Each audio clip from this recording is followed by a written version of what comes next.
చీకటి పడినా వీధి దీపాలు వెలగలేదా? సిబ్బంది వెలిగించేందుకు రాలేదా? ప్రధాన కూడలిలోనే దీపాలు లేక చిమ్మ చీకట్లతో ప్రజలు అవస్థలు చెందుతున్నారా? ఇలాంటి ఇబ్బందులు అతి తక్కువ సమయంలోనే దూరం కాబోతున్నాయి. రాష్ట్రంలోని పట్టణాలు, నగరాల్లో ఏ సమస్య వచ్చినా ఆ సమాచారాన్ని క్షణాల్లో గుర్తించి తక్షణ చర్యలకు ఆదేశించే విధానం రాబోతోంది. సెంట్రల్ లైటింగ్ వ్యవస్థ పేరుతో పిలిచే ఈ విధానం ఇప్పటికే విశాఖలో ప్రారంభించగా కృష్ణా పుష్కరాలకు బెజవాడలో ప్రారంభించనున్నారు. ఆధునికత దిశగా విద్యుత్ శాఖ పరుగులు తీస్తోంది. కీలకమైన రహదారులు, ప్రధాన మార్గాలు, వీధుల్లో ఎక్కడైనా ఏ ఒక్క విద్యుత్ దీపం వెలగకపోయినా ఆ సమాచారాన్ని ఎవరో ఒకరు వచ్చి అధికారులకు ఫిర్యాదు చేస్తే తప్ప యంత్రాంగానికి విషయం తెలియడం లేదు. ఆ తర్వాత వచ్చి మరమ్మతులు చేసేందుకు, చీకట్లు తొలగేందుకు ఎలా చూసినా 2 రోజుల సమయం పడుతోంది.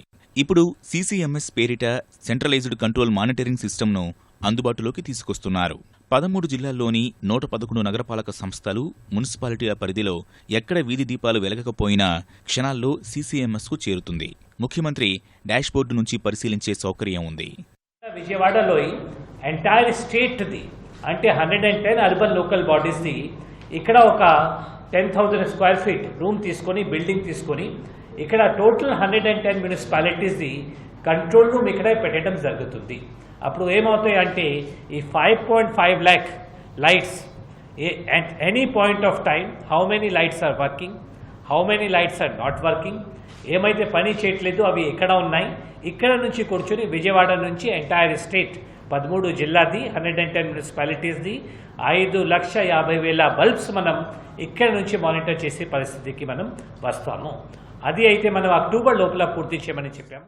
ప్రజలు తమ ప్రాంతంలో విద్యుత్ దీపాల పరిస్థితిని అంతర్జాలం ద్వారా పర్యవేక్షించేలా సాంకేతికతను తీసుకొస్తున్నారు. విశాఖలో విజయవంతంగా ఎల్ఈడీ దీపాల అమరికను పూర్తి చేసిన విద్యుత్ శాఖ రాష్ట్రంలోని అన్ని పట్టణాలు, నగరాల్లో వీటిని ఏర్పాటు చేయబోతోంది. వీటి నియంత్రణ, పర్యవేక్షణ పూర్తిగా సీసీఎంఎస్ గదిలో నుంచే జరిగేలా అనుసంధానం చేసే పనిని ప్రారంభించారు. తొలుత విశాఖలో ప్రారంభించారు. ఇప్పుడు విజయవాడ, గుంటూరులో కృష్ణా పుష్కరాలకు ఈ విధానం అందుబాటులోకి తెస్తారు. గూగుల్ మ్యాప్స్కు అనుసంధానించనున్నారు.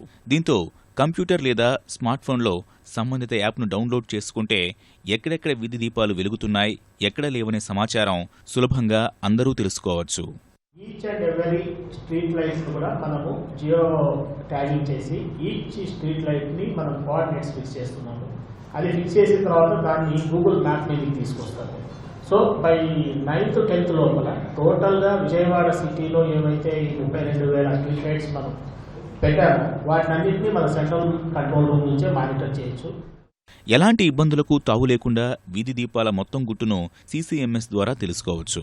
ఈ మేరకు సీఎం డాష్బోర్డులోనూ, విద్యుత్ విభాగంలోనూ ఆయా నగరాల సమాచారం పొందుపరుస్తున్నారు.